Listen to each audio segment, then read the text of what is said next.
Hi, this is Dr. Jeff Barrows, introducing this week's podcast of the Christian Medical and Dental Associations, which we call CMDA Matters.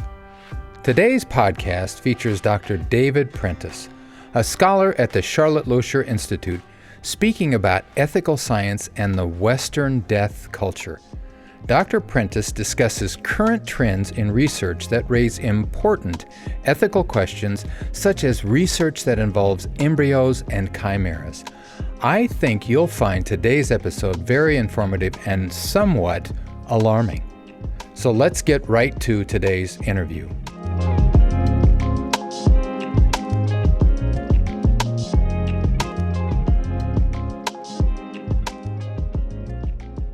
Well, it is an incredible privilege and honor to have Dr. David Prentice, who's Vice President and Research Director for the Charlotte Loescher Institute.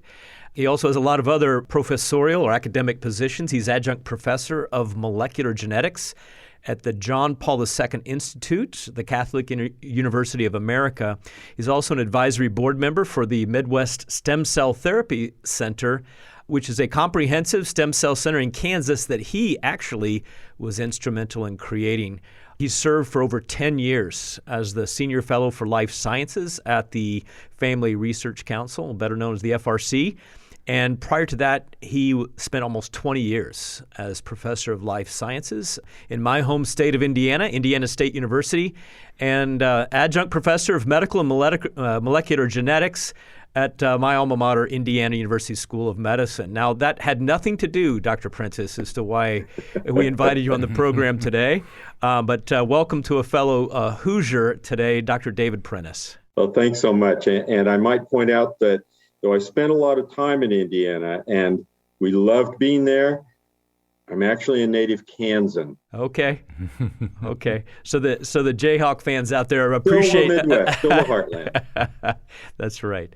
I'm joined today by Dr. Jeff Barrows, our Senior Vice President of Bioethics and Public Policy, who got his master's in bioethics from Trinity International University, the Center for Bioethics and Human Dignity. Welcome, Jeff. Good to be here, Mike. Thanks for having me. Well, the impetus, Dr. Prentice, for inviting you on the program today actually was not because of my alma mater, but actually a Point blog. And for our listeners who are not familiar with the Point, it is our regular blog that comes out on a weekly basis. And Point is an acronym, Perspectives and Opinions on Issues and News Topics. And Dr. Prentice is a regular contributor to that blog. You can find that on our website if you're listening and have never read. But Dr. Prentice wrote an article entitled, "No Time for Complacency, Speak Up for Ethical Science." Dr. Prentice, tell us what's going on that we should get mobilized and do something. What's going on right now in terms of ethical science in your area? Well, there's a great deal going on, but there are a great deal of challenges, which was actually the focus of that particular Point blog. And it's unfortunately a flood of challenges at this point. So things regarding fetal tissue research, things regarding embryonic stem cell research, embryo research. We'll discuss in more detail in a minute various proposals that have come forward for expansions.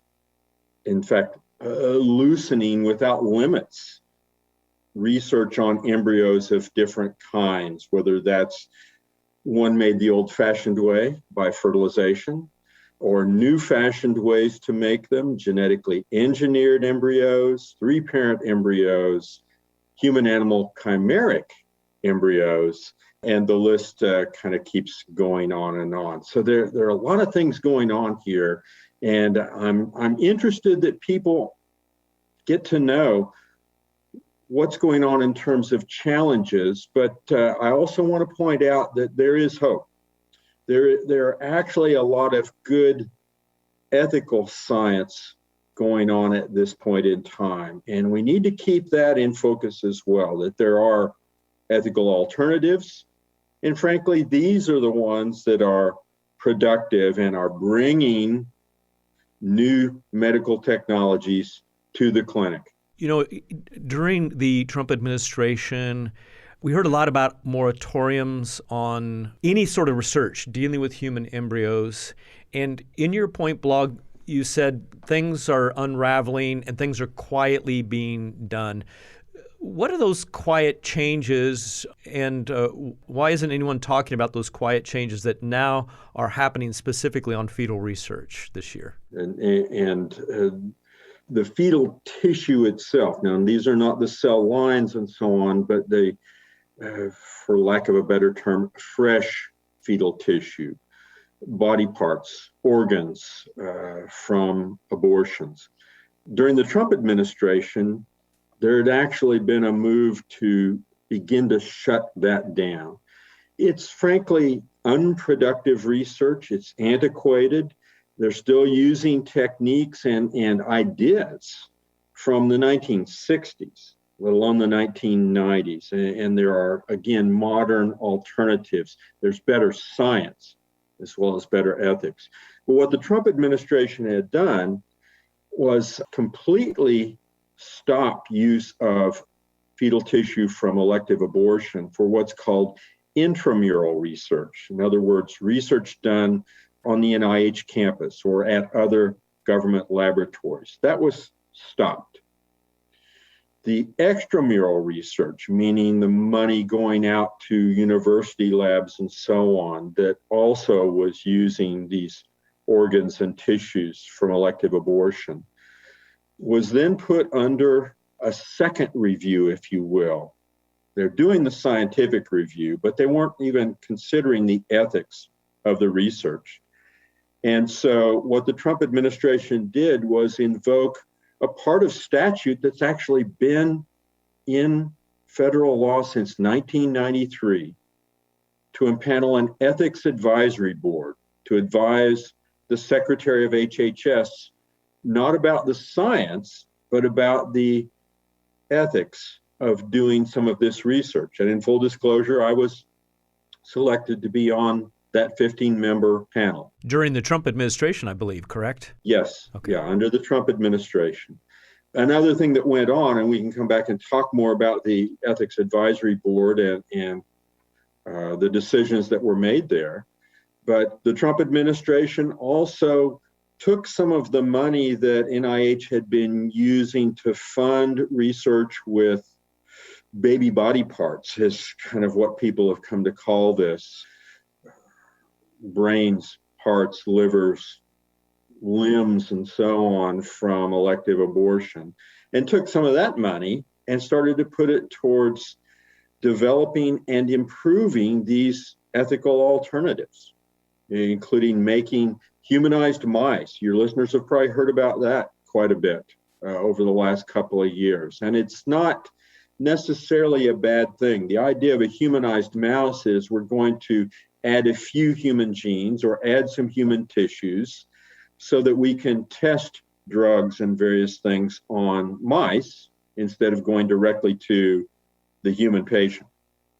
And there are ways to do this that are licit, that don't cross any sort of species boundaries, don't create some sort of unethical chimera, and allow good science to be done.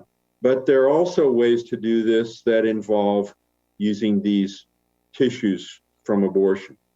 And the Trump administration was trying to wean the scientific community off of use of fetal tissue from abortion to these modern and frankly better scientific techniques. Well, within just the last few months, that was reversed. And it wasn't done, as you mentioned, with much fanfare. In fact, very quietly, they opened back up use of fetal tissue from abortion for the intramural research done at NIH, research done at FDA, actually in their laboratories. They did away with the Ethics Advisory Board, so I'm out of a job there, as well as a number of colleagues.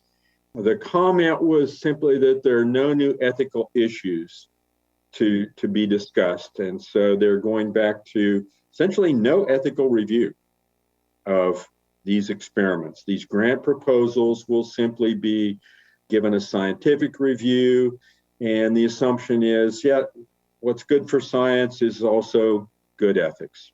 So it's been a disappointing 180-degree turn. Well, Dr. Prentice, you've mentioned a couple of times that these ethical alternatives are actually in many ways superior to the unethical alternatives. And so why do you think these scientists and now politicians are moving us back into what we see as unethical? Is there a difference in quality or accuracy of methods? What is the reason behind this? Yeah, it's difficult to say there's one particular reason. As far as quality, as far as efficiency, the newer, the non-fetal methods are better. It's better science and applies to better medical techniques. I think in some cases, scientists think that, well, I've always been doing it this way. I want to continue doing it this way. As scientists, sometimes we're sort of hidebound traditionalists, and this is what I learned as a grad student. This is what I'm going to keep doing, as long as I can still get money, as long as I can still get funding. And I think that is one key area there, is the funding aspect. When it was moving away from the fetal towards these non-fetal techniques, you saw a lot of scientists actually get excited because they really didn't feel comfortable, many of them didn't, using fetal tissue from abortion, but it was kind of the only way they were going to get money. In fact, in terms of these alternatives, we reviewed on the Ethics Advisory Board several proposals for developing some of these alternatives, but it turned out that NIH was requiring them to do a side-by-side comparison with fetal tissue from abortion. Even though they didn't need to do that, they were going to require these people to do those sorts of side-by-side things. And a number of the proposals mentioned that we don't really need to do that. We've got lots of data from previous experiments that others have done. We'd like to focus on just the non-fetal alternatives. In point of fact, I mentioned we could talk more about the Ethics Advisory Board. We reviewed 14 proposals that proposed to do experiments and would use fetal tissue from elective abortion. Only one of those 14 was approved for funding or recommended for funding. We were making recommendations to the Secretary of HHS. In a lot of those cases, it had to do with the ethics in terms of informed consent.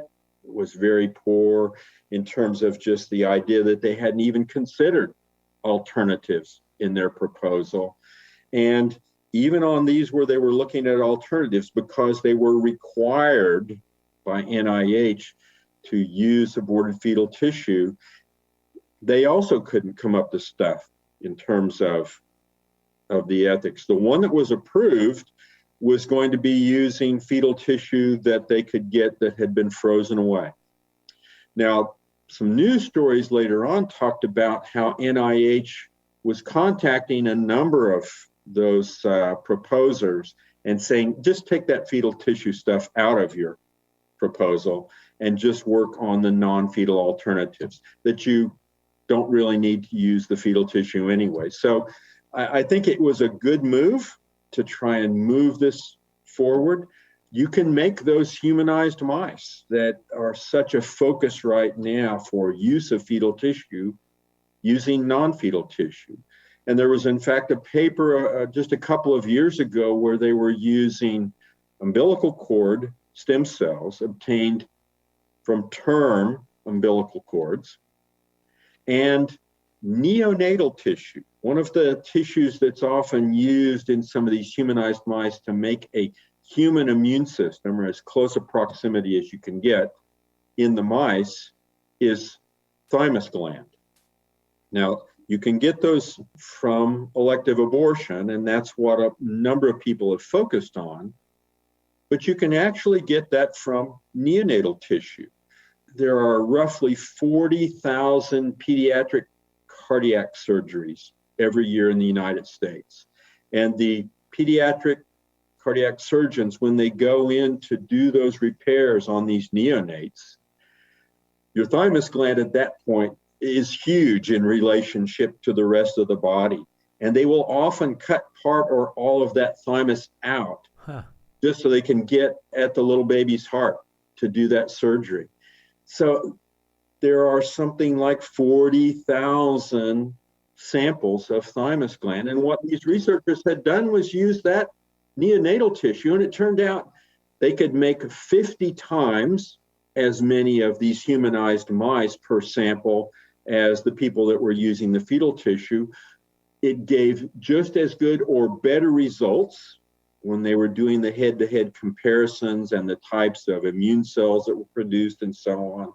It was longer lasting in the mice because you tend to get some graft versus host disease within the mice that eventually stops the experiment. And they could actually get a more clinically relevant type of immune system. I mean, you think about it, people that have been using this fetal tissue for so long, they're doing studies to try and test drugs and so on that are going to be used on individuals already born. But you're using a fetal immune system in the mouse. Well, using this neonatal tissue, you get something that's more clinically relevant to your end result. Dr. Prentice, if you could just elucidate a little bit for us, because you use the term humanized mice, and certainly a number of our listeners will say, well, I thought Dr. Prentice was against this chimera concept. Can you help us go back? I know you mentioned it earlier, but just explain the difference between the kind of humanized mice you're talking about and chimeras involving mice and human embryos. Got it. And yeah, those humanized mice are chimeras, but a chimera in general is anything that has the DNA of two different individuals or two different species within itself. It might be just DNA in terms of adding a few genes. It might be a lot of DNA. It might be adding a few cells. So the humanized mice is a great example. Those are chimeras, but they're not really unethical in terms of they don't cross a species boundary or blur a species boundary. You make a human immune system within this mouse. And of course, there, as we've just said, are ethical ways to do that.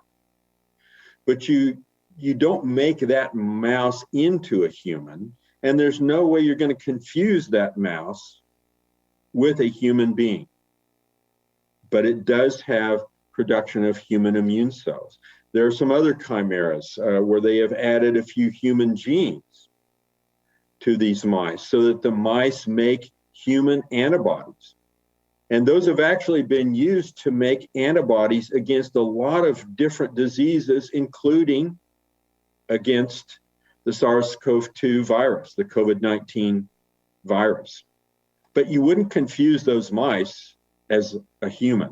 They have a few human genes, so they are a chimera. Other kinds of chimeras, there are actually a large number of people every year who get pig heart valves implanted. That makes that person a chimera, but you wouldn't say that, they're not a person. Porcine humans, right? Porcine humans, I guess is maybe what you'd say. You're not getting the pig man, or you're not changing their species identity. So what kinds of chimeras do tend to blur the line? Well, think about adding human cells to a very early animal embryo. Could be mouse, could be a pig or a sheep or a monkey. But you add those cells early enough to the animal embryo that they can eventually start to form any tissue within the body. Well, where are you going to start to blur the species line? Well, how about having a monkey with a human brain?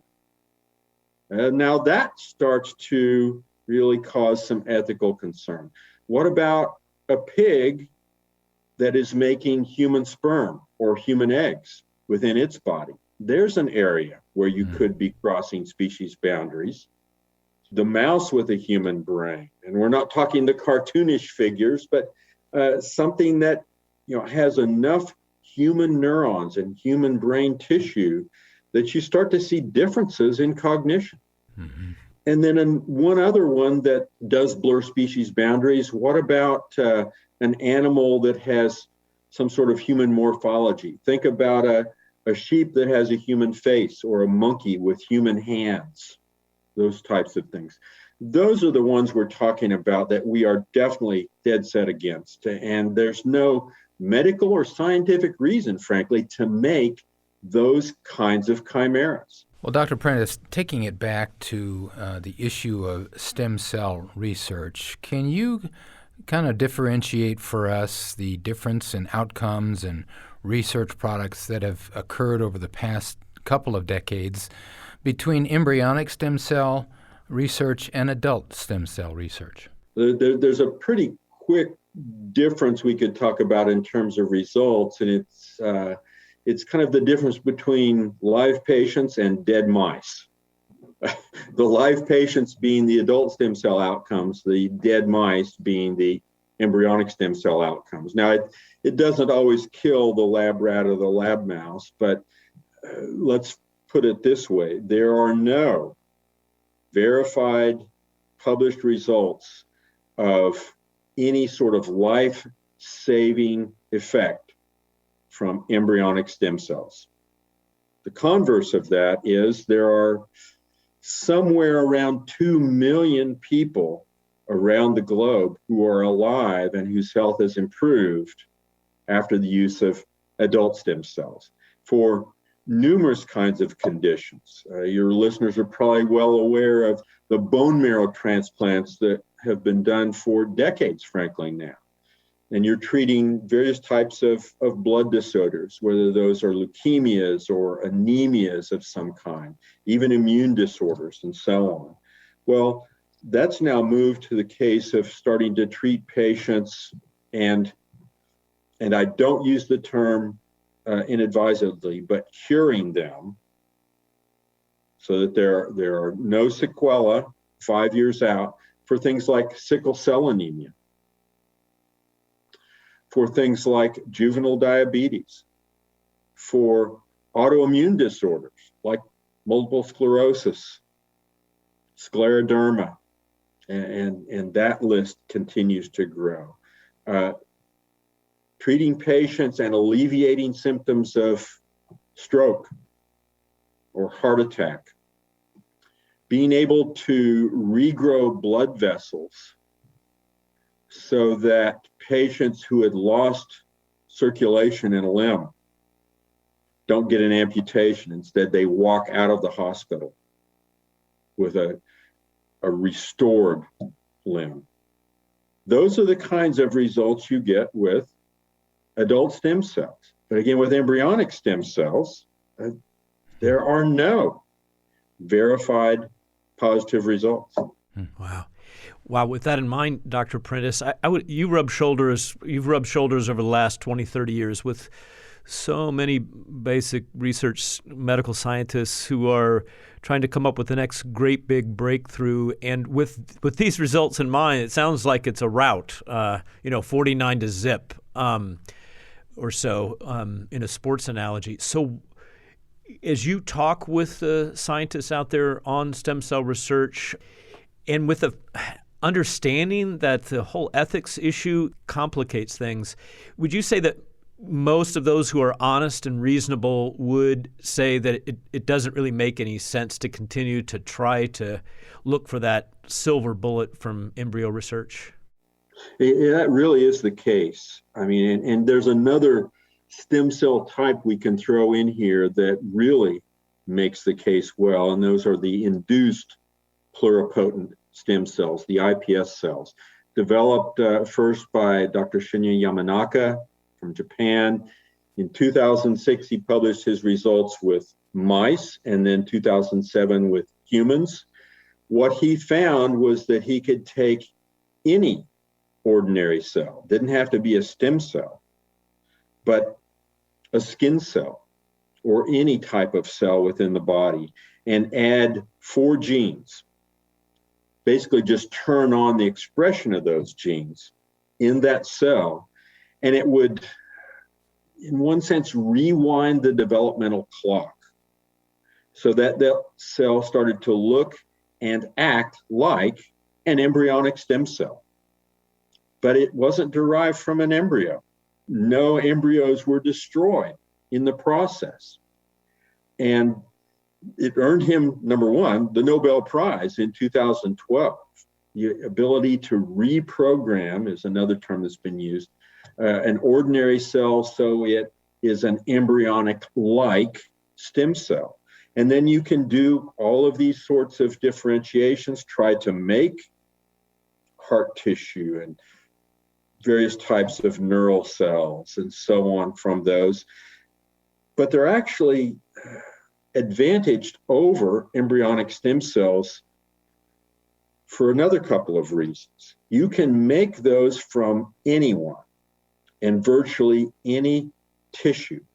And I read one report where they basically plucked a hair out of their lab partner's head and used that to make iPS cells in the lab. An abundant resource. Or at least for some people. Yeah, that's right. For Jeff and I, anyway.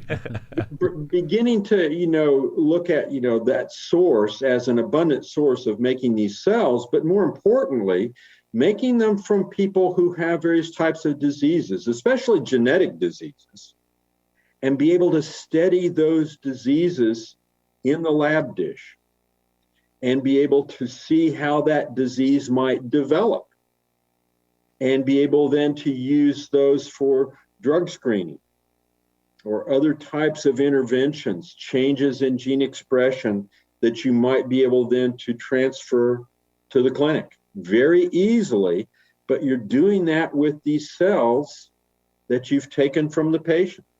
So you can envision, in fact, not just using that to screen for drugs, but even a sort of individualized or personalized type of genomics medicine. Yeah, wow. Because you're using that person's cells. And they have started to use those iPS cells in a few clinical trials, starting, you might expect it, in Japan.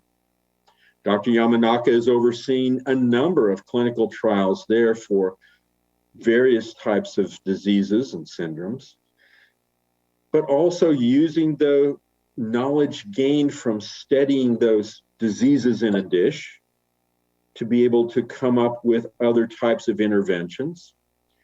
And it gets even more interesting because they found that they could put those cells in the dish and start differentiation. And the cells, in many cases, will spontaneously start to develop and follow normal human developmental progression and form what are called organoids. So kidney organoids, heart organoids, that some of these little things actually pulsating in the dish, the kidney organoids that can actually process urine in the dish, other types. And you could study normal as well as abnormal development in the dish this way, but potentially you could use some of these little organoids grown from, starting back at this little skin cell that you took from me, transformed it into this embryonic-like stem cell, started it developing and so on. And now maybe I grow enough that I can transplant some of those cells in, whether it's for juvenile diabetes or some other type of condition. You can't really do that sort of thing with embryonic stem cells, and you can't focus it on a particular disease because you can't make them from the patient that has that disease. Right. You start with an embryo. The biggest problem with embryonic stem cells is the ethical problem. You have to destroy a young human being, a human embryo, to get those cells. Well, you don't know until you've actually done the experiment, destroyed that young life, and put her cells in the dish, whether they've got a genetic disease or not. Well, Dr. Prentice, we've run out of time this week. We've been speaking with Dr. David Prentice, who's Vice President and Research Director for the Charlotte Lozier Institute. The good news, however, is because we've got a lot of other things that Dr. Jeff Barrows and I would like to ask you, I'd like to invite you back next week for part 2, talking about human embryo research, stem cell research. So thank you. And as we go, any your website resources that you'd like to direct our listeners to before we close? We've got a lot of material on the Charlotte Lozier Institute website, lozierinstitute.org, and I'd encourage your listeners to go check that out. Great. Thank you for joining us this week, and we are very eager. We've got a whole slightly different line of questions for the listeners that we want to ask for Dr. David Prentice. So God bless you, and thank you for your time, Dr. Prentice. Thank you. Good to be with you.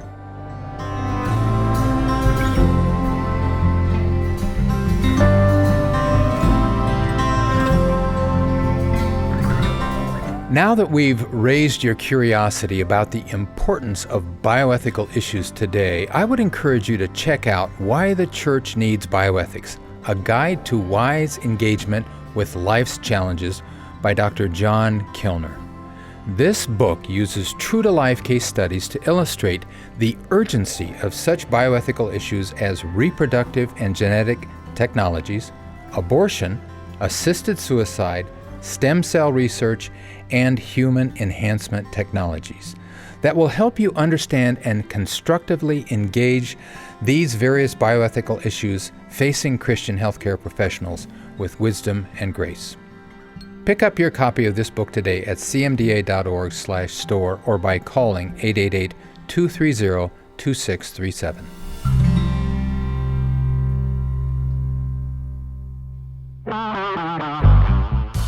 For the first time ever, CMDA will provide not one, but 4 in-person dental student conferences this fall. Come ready to be challenged and encouraged by the implications of faith in the practice of dentistry at CMDA's Emerging Leaders in Dentistry Regional Conferences. The first regional conference will be held September 10th and 11th in Grapeland, Texas. Register and view the other dates and locations at cmda.org/events. Field staff, campus advisors, and local ministry leaders will come together for a time of connection, equipping, and refreshment at the 2021 Connections Conference. Join us for a hiking excursion in the East Tennessee Mountains, a cookout at the Waldeckers Hacienda, and some free CMDA swag just because we love our CMDA staff and leaders. Mark your calendars for October 4th through the 6th and go to cmda.org/events for more information. This month, we are happy to feature Dr. Fuz Rana's book, Humans 2.0, as our August Book of the Month. CMDA is grateful for the support of our members and our CMDA Matters listeners, and we want to extend a small thanks to you for your donation. If you'd like to give to CMDA, make sure you use the link cmda.org/Book of the Month to receive your copy of Humans 2.0. We definitely appreciate you. Don't miss out on your opportunity to fellowship in person or virtually at the Women Physicians and Dentists in Christ WPDC Conference for 2021. There is still time to make arrangements to attend from September 30th to October 3rd in Grand Rapids, Michigan. Plus, don't forget that you can earn 16 hours of continuing education credits. For more information or to register, click the link in our show notes. We appreciate our CMDA Matters listeners, and we want to serve you better. If there is something you want to hear more about, please let us know by emailing cmdamatters@cmda.org.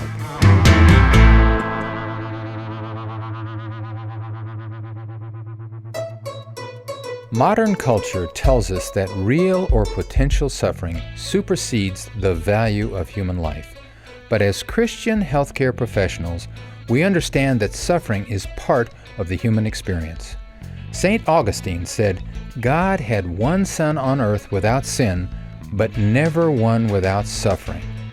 Being able to heal without inflicting harm matters to our members at CMDA. Promoting life-giving science and healthcare matters to God. That is why He has given us the skills and ability to treat and relieve suffering. What matters to you matters to God, and CMDA matters. Thank you for your support as we continue to stand for the right to life in the public square. Dr. Chupp and I will finish this conversation with Dr. David Prentice next week, and we look forward to having you join us at that time. This podcast has been a production of the Christian Medical and Dental Associations. The opinions expressed by guests on this podcast are not necessarily endorsed by the Christian Medical and Dental Associations. CMDA is a nonpartisan organization that does not endorse political parties or candidates for public office. The views expressed on this podcast reflect judgments regarding principles and values held by CMDA and its members and are not intended to imply endorsement of any political party or candidate.